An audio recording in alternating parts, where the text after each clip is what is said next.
Welcome to JK classes. देखें, active passive के ऊपर हमारा पार्ट 4 है, फाइनल पार्ट है।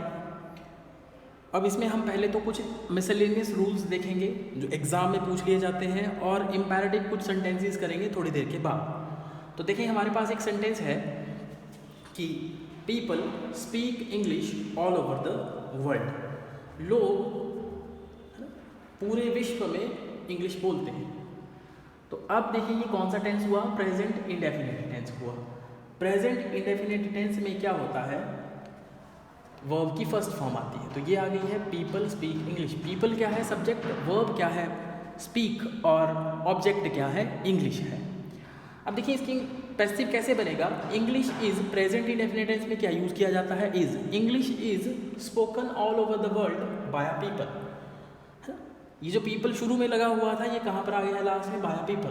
अब इस वर्ड को अगर हम नहीं लगाएं तो ये वर्ड ज़्यादा करेक्ट है, क्योंकि इंग्लिश या कोई भी लैंग्वेज बोलने का काम क्या है, लोगों का ही होता है। तो जो काम हमें अंडरस्टूड हो कि वही करेंगे, तो वहाँ से हम वो जो लास्ट वाला पार्ट है जो जिसके द्वारा किया जाता है उसको हम निकाल देते हैं। जैसे मान लीजिए हमारे पास एक और सेंटेंस है यहाँ पर कि thief has stolen my watch। ठीक है, अब थीफ क्या हुआ, सब्जेक्ट, स्टोलन है वर्ब, और माई वॉच है ऑब्जेक्ट। अब इसका पैसिव कैसे बनेगा, माई वॉच, हैज लगा हुआ है तो परफेक्ट टेंसेस में क्या आ जाता है, पैसिव में बीन आ जाता है। My watch has been stolen। और चोरी करने का काम किसका होता है, थीफ का। तो अगर हम यहाँ पर बाय थीफ नहीं लिखेंगे तो ये ज़्यादा करेक्ट है। अगर बाय थीफ भी लिखा है और किसी सेंटेंस में बाय थीफ नहीं लिखा है, तो जहाँ पर नहीं लिखा होगा वो ज़्यादा करेक्ट होगा। इसको आप याद रखिए, जो काम अंडरस्टूड हो वही करेगा, वहाँ पर हम बाया करके वर्ड नहीं लगाएंगे। जैसे चोरी करने का काम सिर्फ चोर का ही होता है। जैसे एक और देख लेते हैं, रॉबर्ट्स लूटेड द शॉप।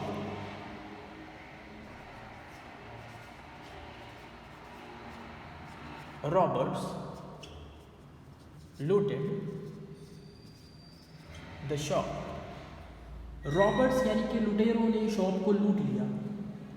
अब लूटने का काम लुटेरों का ही होता है, अंडरस्टूड है, सब्जेक्ट वर्ब ऑब्जेक्ट। अब इसका पैसिव कैसे बनेगा, द शॉप वॉज लूटेड। अब यहाँ पर बाय रॉबर्ट्स नहीं लिखेंगे, क्योंकि हमें अंडरस्टूड है कि लूटने का काम किसका होता है, रॉबर्ट्स का। अगर यहाँ पर बाय रॉबर्ट्स लगा देंगे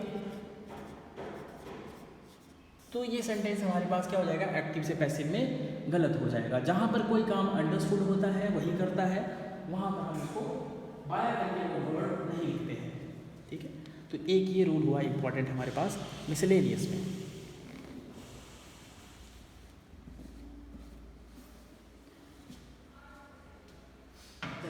तो अब हम कुछ और इंपॉर्टेंट रूल्स कर लेते हैं। जैसे पास्ट इंडेफिनिट में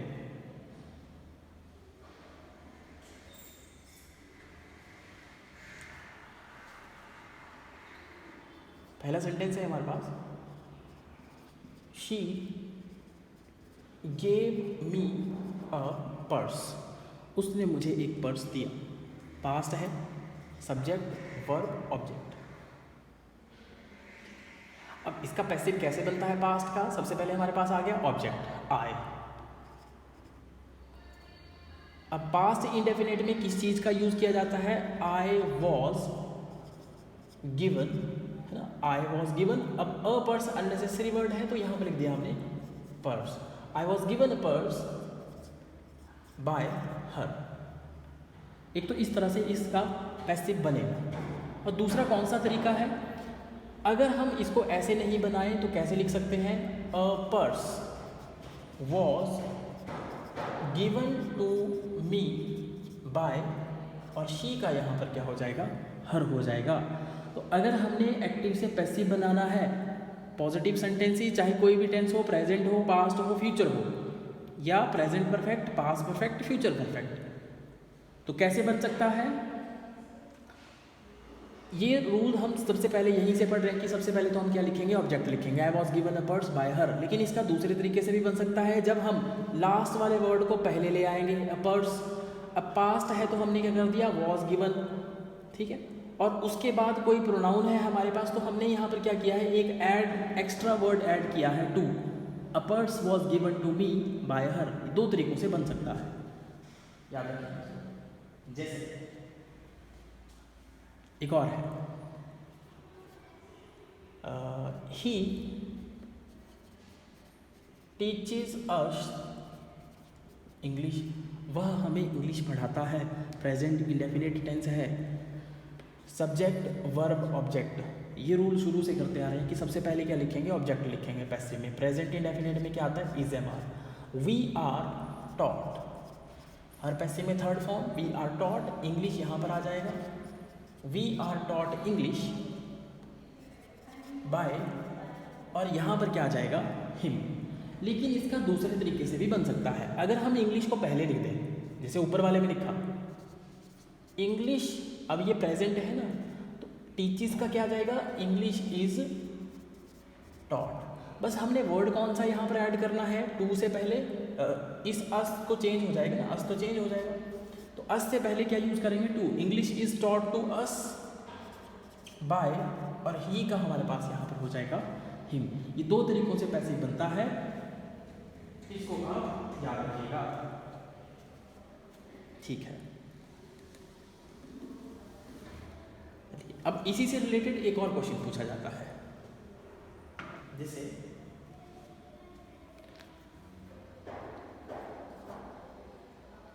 I saw him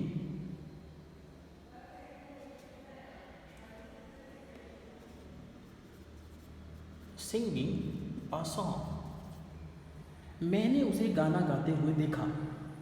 तो यहाँ तक तो ठीक हो गया, हमारे पास सब्जेक्ट वर्ब ऑब्जेक्ट है, ये आ गया सब्जेक्ट, यहाँ पर आ गया हमारे पास ये वर्ब, और ये आ गया ऑब्जेक्ट। तो यहाँ पर हमने क्या लिख दिया? ही वॉज सीन। अब ही वॉज सीन, उसके बाद देखिए यहाँ पर क्या आया है? ये है हमारे पास एक वर्ब है। अगर ऊपर वाला सेंटेंस देखें तो यहाँ पर क्या था? हमारे पास नाउन था। तो जब नाउन हो तो हमने डायरेक्ट नाउन ही लिख दिया है, लेकिन अगर यहाँ पर वर्ब हो तो हमें क्या यूज़ करना पड़ता है? एक वर्ड यूज़ करना पड़ता है, to. He was seen to. बाकी ये सारा सेंटेंस ऐसे ही लिख देंगे, सिंगिंग अ सॉन्ग बाय, और आई का यहाँ पर क्या हो जाएगा?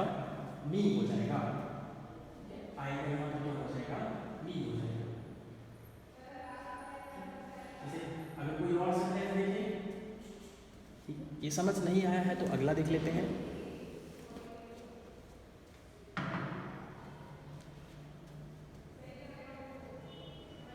जैसे एक सेंटेंस है हमारे पास, she gives me money, present है, सब्जेक्ट वर्ब ऑब्जेक्ट, इसके बाद क्या लगा है? नाउन। तो क्या हो जाएगा? I am given money, noun वैसे ही लिख दिया, बाय हर। लेकिन अगर सेम सेंटेंस के साथ हम कोई वर्ब लगा दें, जैसे शी सॉ मी गोइंग, उसने मुझे जाते हुए देखा। अब इस सेंटेंस में क्या हुआ? देखें, ये हमारे पास है सब्जेक्ट, ये है वर्ब, और ये क्या है? ऑब्जेक्ट। ऊपर वाले में भी सब्जेक्ट वर्ब ऑब्जेक्ट, यहाँ पर क्या लगा हुआ था? नाउन, और यहाँ पर नाउन नहीं है। जब हमारे पास ऐसे नाउन ना हो, कोई वर्ब हो या कोई और यहाँ पर वर्ड हो, तो हम कैसे बनाते हैं? यहाँ पर क्या लिख दिया हमने? आई। अब ये पास्ट है तो पास्ट में क्या आता है? वॉज, और सॉ की थर्ड फॉर्म होगी सीन, आई वॉज सीन। अब इसको यहाँ पर ऐड करने के लिए हमें यहाँ पर यूज़ करना पड़ेगा to. I was seen to going by, और शी का यहाँ पर किस में कन्वर्ट हो जाएगा, हर में कन्वर्ट हो जाएगा, शी यहाँ पर कन्वर्ट हो जाएगा हर, ठीक है। यहाँ अब अगला रूल चलते हैं इस तरीके से, देखें एक और सेंटेंस है हमारे पास, जैसे I asked Rani if she went to school। अब देखिए सेंटेंस थोड़ा सा अजीब सा लग रहा है, बहुत बड़ा सेंटेंस है कि कैसे बनेगा। जब भी हमारा ऐसा कोई बहुत बड़ा सेंटेंस हो तो कंफ्यूज नहीं होंगे, बस क्या ढूंढेंगे, सब्जेक्ट वर्ब ऑब्जेक्ट इन्हीं का पैसिव होगा, बाकी एज इट इज़ ही लिख दिया जाएगा। जैसे यहाँ पर क्या जाएगा, रानी, आस्क्ड पास्ट है तो यहाँ पर वॉज, रानी वॉज आस्क्ड। अब इस सारे वर्ड को यहाँ पर लिख देते हैं, यहाँ तक ये सारा लिख दिया हमने यहाँ, Rani was asked if she went to school, और यहाँ पर हम बाय मी कर सकते हैं, ठीक है। सेंटेंस हमारे पास बहुत लंबा था, लेकिन पैसिव बना सिर्फ सब्जेक्ट वर्ब और ऑब्जेक्ट का। जैसे एक और सेंटेंस देखते हैं, they asked me when I would complete my work. अब ये सेंटेंस भी हमें बहुत बड़ा लग रहा है, तो करना कुछ नहीं है, सब्जेक्ट ढूंढे, वर्ब ढूंढे, ऑब्जेक्ट ढूंढे, बाकी अननेसेसरी पार्ट है, कैसा भी सेंटेंस आएगा कर लेंगे। आई वॉज, देखिए पास्ट है, आई वॉज आस्क्ड, अब ये सारा ही लिख देते हैं यहाँ पर, I was asked when I would complete my work, और लास्ट में लिखेंगे बाय, और दे का क्या हो जाता है, देम हो जाता है, ठीक है, दे का देम हो जाता है। उसके बाद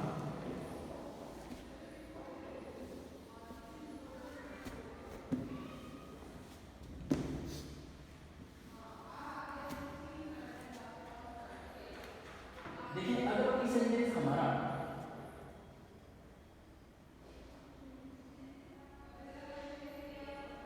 इट इज या इट बिलीव से शुरू होता है, अब इस रूल को आप लिख लेंगे। अगर कोई सेंटेंस हमारा यहाँ से शुरू होता है, जैसे मान लो कहीं पर लिखा है पीपल बिलीव, या पीपल थिंक, या पीपल कंसीडर्ड, या कंसीडर, थिंक, बिलीव, कंसीडर, या no, KNOW etcetera.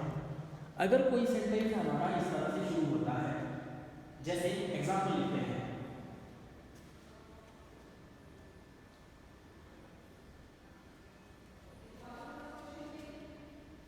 we know that some children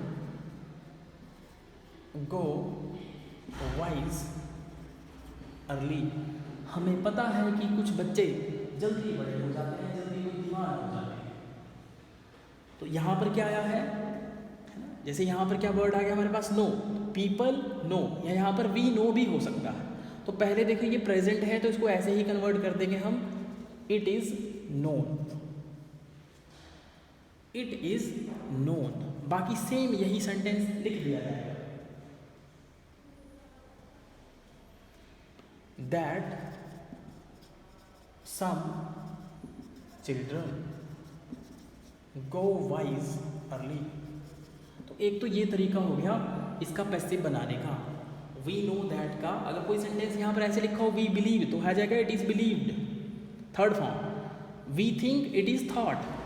we consider, मान लो यहाँ वी कंसीडर लिखा हो तो it is considered, third form. अब ये तो हुआ एक तरीका एक्टिव से पैसिव बनाने का। दूसरे तरीके से हम कैसे बनाएंगे, जैसे यहाँ पर मेन सब्जेक्ट है हमारे पास क्या है, सम चिल्ड्रन, तो क्या लिख देंगे हम, सम चिल्ड्रन। अब देखें ये कौन सा टेंस है, प्रेजेंट, गो वाइज, ये भी प्रेजेंट ही है। तो सम चिल्ड्रन के साथ प्रेजेंट में क्या आता है, are. Some children are known, आगे हमारे पास प्रेजेंट है, सम चिल्ड्रन आर नोन। अब इस सेंटेंस को जोड़ना है तो दैट नहीं लगाएंगे, इसकी जगह पर क्या लगाएंगे, to go wise early, go wise early. ये दोनों तरीकों से हमारे पास पैसिव बन जाता है। ऊपर वाले तरीके में सिर्फ इट इज़ नोन ही करेंगे, लेकिन नीचे वाले तरीके में मेन सब्जेक्ट क्या है, किसकी बात हो रही है, बच्चों की बात हो रही है, सम चिल्ड्रन। अब नो भी ऐड करना है, प्रेजेंट है तो क्या गया, आर नोन। अब गो वाइज अर्ली को भी ऐड करना है, दैट को हटाएंगे, यहाँ पर क्या लगाना पड़ेगा, टू लगाना पड़ेगा। अगर ये समझ नहीं आया तो एक और एग्जाम्पल करेंगे, ठीक है। जैसे हर पैसे में तो थर्ड फॉर्म आती है, ये तो आपको पता है। अब हमारे पास सेंटेंस है,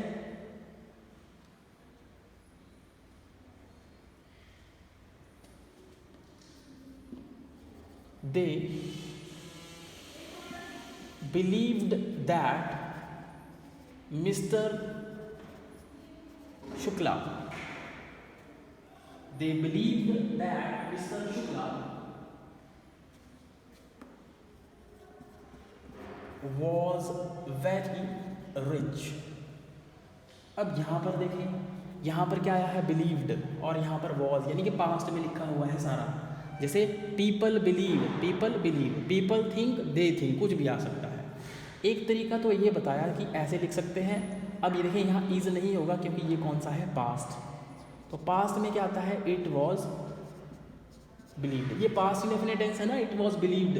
बाकी सेम एज ए ही लिख देंगे, एज इट इज ही, that mister Shukla was very rich. अब दूसरे तरीके से देखें, यहाँ पर मेन व्यक्ति कौन है, मिस्टर शुक्ला, तो हमने क्या लिख दिया यहाँ पर, दूसरे तरीके से बनेगा इसका, मिस्टर शुक्ला, मिस्टर शुक्ला। अब पास्ट है तो क्या आ जाएगा, was believed, was believed. That को हटाना है और इस सेंटेंस को जोड़ना है तो क्या लिखेंगे, to, mister Shukla was believed to. अब देखिए यहाँ पर क्या लगा हुआ है, वॉज लगा हुआ है। तो अब हम यहाँ पर क्या यूज़ करेंगे, वॉज के लिए बी वर्ड का यूज़ करना है। इसको याद रखें, यहाँ पर क्या यूज़ किया जाएगा, अब to be very rich. Mister Shukla was believed to be very rich, क्योंकि एक बार वॉज आया है तो यहाँ नहीं लिखेंगे, दैट की जगह पर क्या लगाएंगे, टू बी लगाएंगे।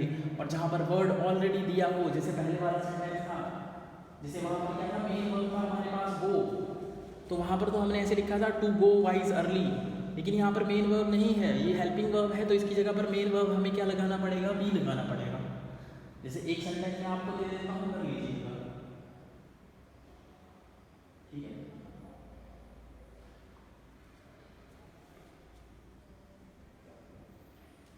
People consider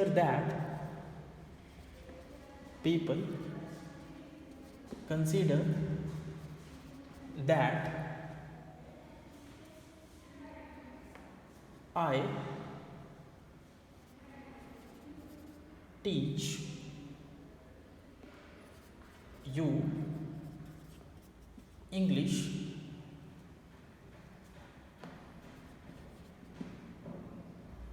politely.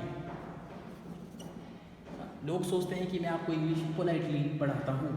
इसका सेंटेंस आप दोनों तरीके से बनाएं और कमेंट में टाइप कर सकते हैं, इसका आंसर कमेंट में लिख सकते हैं, ठीक है। तो ये तो हमने किए कुछ मिसलेनियस रूल्स। अब देखें कुछ और रूल्स हैं। अब हम करते हैं मिसलेनियस सेंटेंसेस में कुछ ऐसे वर्ड्स, जैसे कुछ हमारे पास इस तरह से सेंटेंसेस आ जाते हैं, जैसे हनी टेस्ट्स स्वीट, कि शहद मीठा होता है। अब है तो ये प्रेजेंट इंडेफिनिट ही, लेकिन हम इसमें ऐसे नहीं देख सकते कि हाँ हमने किया कि sweet is tested by Honey, ये तो बना ही नहीं कुछ, है ना। हमने क्या रूल किया था, ऐसे सब्जेक्ट वर्ब ऑब्जेक्ट कर रहे थे, लेकिन इसमें ये वाला रूल फॉलो नहीं होगा, ठीक है। ये वाला रूल फॉलो नहीं होगा। इसके लिए हमें क्या करना पड़ेगा, जैसे इस तरह का कोई सेंटेंस हो तो क्या करना पड़ेगा, अब प्रेजेंट है ये तो क्या लिखेंगे, हनी को ही लिख देंगे हनी। अब प्रेजेंट है तो क्या करेंगे, इज। हनी इज स्वीट कब, व्हेन टेस्टेड। हमने क्या किया, हनी को ही मेन सब्जेक्ट माना है, हनी ही यहाँ पर सब्जेक्ट है। प्रेजेंट है तो इज लग गया, और स्वीट तो एडजेक्टिव है तो एडजेक्टिव का वैसे ही रहा, व्हेन टेस्टेड। जैसे एक और सेंटेंस है सेकंड, दीज ऑरेंजेस टेस्ट सोर। सोर मीन्स खट्टा, ये ऑरेंज खट्टे हैं। अब इसमें ऐसे तो नहीं कर सकते हम कि सब्जेक्ट वर्ब ऑब्जेक्ट है, नहीं कर सकते। तो ऐसे तो बनेगा ही नहीं कि sour are tested by the orange, ये कुछ और सेंस बन गई। हम क्या करेंगे, क्या यूज करेंगे यहाँ पर, द ऑरेंजेस या दीज ऑरेंजेस, दीज ऑरेंजेस। अब बहुत सारे हैं आर, जैसे यहाँ पर स्वीट था तो हमने यहाँ पर क्या लिखा है, टेस्ट, आर टेस्टेड। अब यहाँ पर टेस्ट क्या है हमारे पास, सॉरी टेस्ट नहीं है, यहाँ पर क्या आएगा, सोर। These oranges are sour when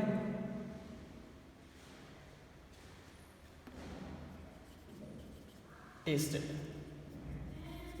when tested.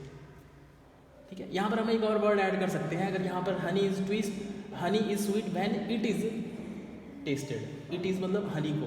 और यहाँ पर these oranges are sour when, अब यहाँ पर यूज कर सकते हैं when they are tasted, when they are tasted. एक आप बना लेंगे, हमारे पास सेंटेंस है the biscuits are, the biscuits are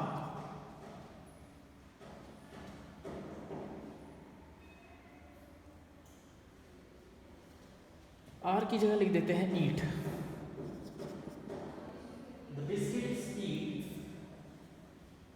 shop, sharp and crispy. जो बिस्किट्स है वो शार्प और क्रिस्पी है। इसका बनाएंगे, जैसे यहाँ पर क्या आया है, टेस्ट, यहाँ पर हमने यूज कर दिया है ईट। तो आप बनाएं इसका, पहले वीडियो पॉज करने के लिए बनाएं। इसका बनेगा the biscuits are short and crispy when they are eaten. ठीक है, जैसे एक और सेंटेंस है उसका भी आप ही बनाएंगे, 4th नंबर का, द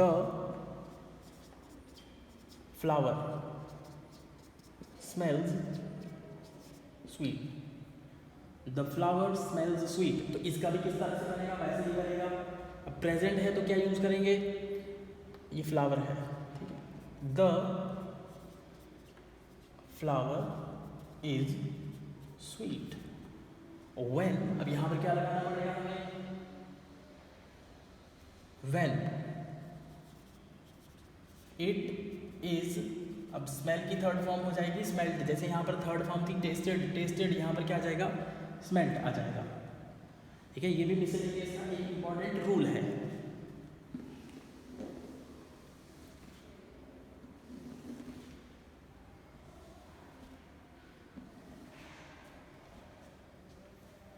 अब देखिए हम सेंटेंसेस करते हैं कुछ इंपैरेटिव। तो इंपैरेटिव सेंटेंसेस भी एग्जाम में पूछ लिए जाते हैं। जैसे इंपैरेटिव सेंटेंसेस में क्या होता है, कई बार हमारे पास सेंटेंस किसी टेंस में नहीं लिखा होता, वहाँ पर या तो ऑर्डर में लिख दिया जाता है या रिक्वेस्ट में लिख दिया जाता है।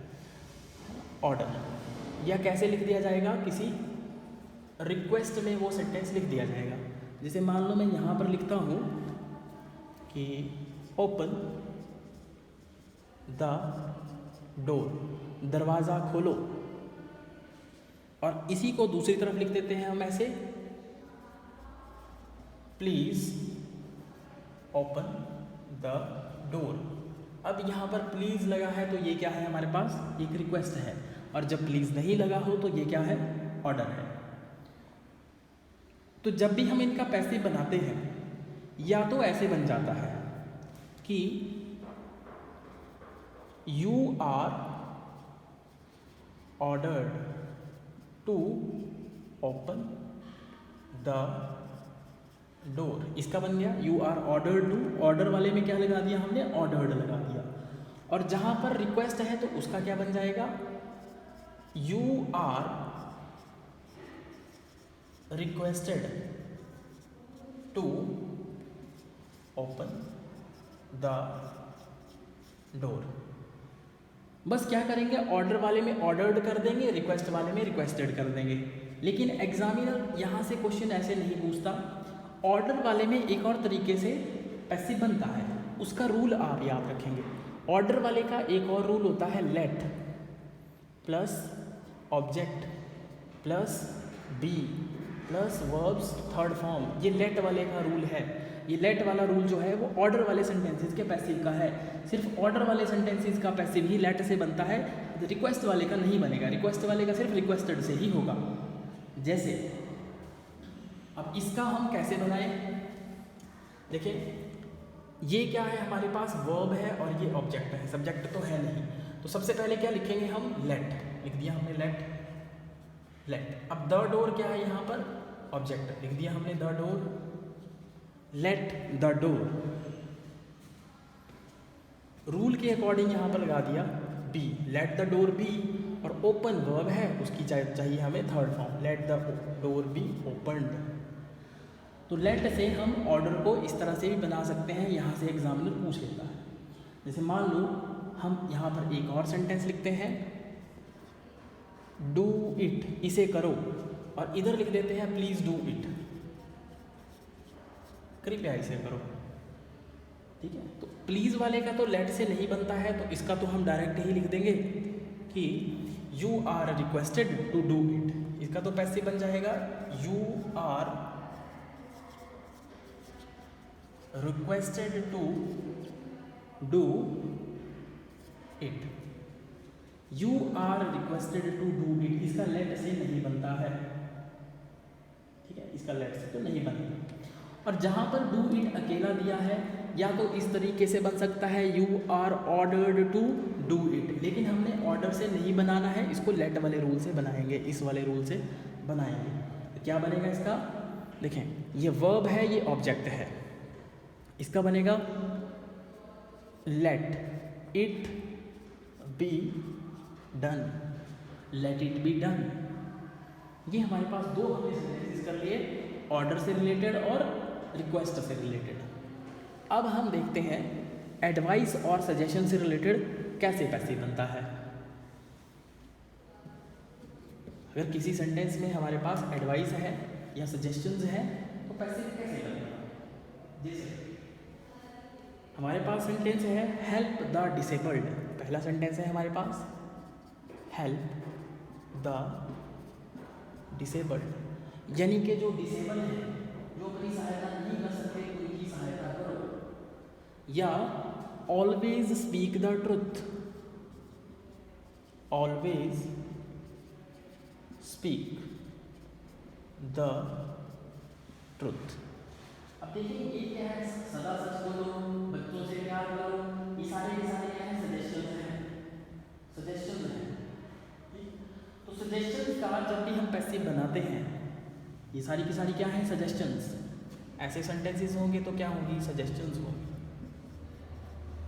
तो सजेशंस हमेशा शुड में दी जाती है कि तुम्हें ऐसा करना चाहिए। जब भी शुड आए तो शुड के बाद हम क्या लगाएंगे, बी और वर्ब की थर्ड फॉर्म आती है हर पैसिव में। जहाँ कहीं आपको इस तरह के सेंटेंस दिखे वहाँ पर शुड बी और वर्ब की थर्ड फॉर्म कर देंगे। जैसे हेल्प द डिसेबल्ड, यहाँ पर क्या जाएगा, द डिसेबल्ड, मतलब ये जो लास्ट वाला पार्ट है पहले लिख देंगे द डिसेबल्ड। सजेशन है तो क्या लिखेंगे, शुड बी, और हेल्प की third form helped, the disabled should be helped. उसी तरह से always speak the truth, the truth should always be spoken. तो हमने सजेशंस भी देख ली, इस तरह से हम सजेशन को करेंगे। जैसे सेंटेंस लव द किड्स, ये भी सजेशन दिया है, हेल्प द नीडी, ये भी सजेशन दी है, तो वहाँ पर लगाएंगे हम सिर्फ शुड बी। अब देखते हैं लास्ट एडवाइस। अगर कहीं पर किसी ने एडवाइस दी है, जैसे एडवाइस क्या होती है, वर्क हार्ड, मेहनत करो, वर्क हार्ड, मेहनत करो, या गेट अप अर्ली, ये क्या है हमारे पास एडवाइस है। तो उसमें करेंगे कुछ नहीं, इनमें कोई खास रूल नहीं होता, आप बस याद रखेंगे you are advised to work hard, बस इसका पैसिव ये बन गया, you are advised to work hard, और नीचे वाले का बन जाएगा you are advised to get up early, you are advised to get up early. ठीक है, चलिए ये भी हो गया इंपैरेटिव सेंटेंसेस। अब देखें कुछ और इम्पॉर्टेंट रूल्स हैं, वो भी कर ही लेते हैं, ताकि एग्जाम में कोई भी क्वेश्चन आए हमसे छूटे ना। पहले एक एग्जाम्पल से समझा देता हूँ, अगला रूल लिखेंगे फिर। जैसे मान लो कहीं पर आ गया he has told a lie। अब यहाँ से हमें पता चल गया ये कौन सा है, प्रेजेंट परफेक्ट है। और प्रेजेंट परफेक्ट का पैसिव कैसे बनता है, जब हम उसमें बीन वर्ड लगा देते हैं, तो सब्जेक्ट वर्ब ऑब्जेक्ट क्या जाएगा, a lie has been told by him. लेकिन मान लो किसी सेंटेंस में क्या हुआ, अब आप रूल लिख लीजिएगा, अगर कहीं पर हमारे पास सबसे पहले क्या आता है, सब्जेक्ट आता है, उसके बाद कहीं आ गया हैज़ या हैव आ गया, या इसकी जगह पर हैड भी आ सकता है, या इसकी जगह पर आ गया इज़ एम आर, या इसकी जगह पर और क्या आ गया, वॉज आ गया या वर आ गया, और उसके बाद जो मेन वर्ब है वो नहीं दिया है, उसकी जगह पर लगाया है टू, और उसके बाद जो भी सेंटेंस है वो लिख दिया गया है। तो ऐसे सेंटेंसेस का पैसिव कैसे बनेगा, टू का हम कर देंगे टू बी, बाकी सेम ही रहेगा। जैसे एग्जाम्पल है, इसी को लिख देते हैं, he has to told, told की जगह अब यहाँ पर क्या आएगा, टोल्ड नहीं होगा, यहाँ पर क्या आ जाएगा, टेल आ जाएगा। He has to tell a lie, उसे झूठ बोलना पड़ता है या उसे झूठ बोलना पड़ा। अब जब भी हमारे पास किसी भी हेल्पिंग वर्ब के बाद टू आता है, तो उसके बाद हमेशा वर्ब की फर्स्ट फॉर्म ही आती है, तो इसका पैसिव कैसे बनेगा, अ लाई। अब हैज़ है तो हैज़ टू, और यहाँ पर भी लिखेंगे बी, और टेल की थर्ड फॉर्म हो जाएगी told by him. A lie has to be told by him. जैसे एक और सेंटेंस देख लेते हैं, जैसे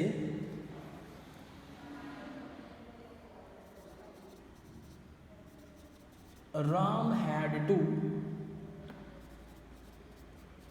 मेक फूड, राम को खाना बनाना पड़ा, फूड लिखा है। वैसे तो हैज़ हैव के बाद थर्ड फॉर्म आती है, इज एम आर के बाद आईएनजी आता है, वॉज वर के बाद आईएनजी आता है ना। जैसे Ram is making, Ram had made, लेकिन अगर टू आए तो हमेशा वर्ब की फर्स्ट फॉर्म ही आती है, ये इन्फिनिटिव होता है टू। तो जब ऐसा पैसिव बनाए हम तो क्या करेंगे, सबसे पहले तो लिखना है हमने फूड, ये ऑब्जेक्ट है। अब ये हैड लिखा है तो यहाँ पर फिर से आ जाएगा हैड, फूड हैड। अब टू लगा है तो इसका पैसिव में बन जाएगा टू बी, मेक की थर्ड फॉर्म मेड, बाय, और यहाँ पर लास्ट में आ गया राम, लास्ट में आ गया हमारे पास राम। तो इसी तरह से ये है हमारे कुछ एक्टिव पैसिव्स, जो हमारा चैप्टर कंप्लीट होता है। अब हम नेक्स्ट वीडियो में मिलेंगे नेक्स्ट टॉपिक के साथ, तब तक good bye, okay bye everybody.